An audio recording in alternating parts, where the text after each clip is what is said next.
wayyo jama'a wallahi ga sunan zuwa, sai gudu yake yana faɗin wallahi ga sunan zuwa. Jama'a na jin haka kowa ya fara gudu ana neman taimako. Kasuwa ta tarwatse, kowa ya gigice.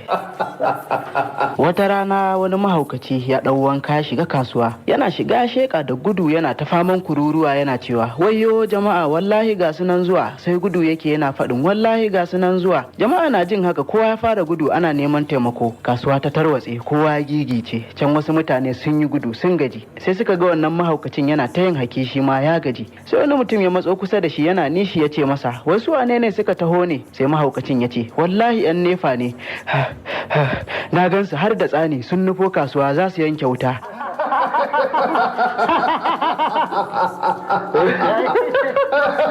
Idan yau ka fara shigowa cikin wannan channel din tamu ta Rumbun Hausa TV, ka yi mana subscribe sannan ka latsa alamar ƙararrawa domin sanar da kai sababbin shirye-shiryenmu da zarar mun dora.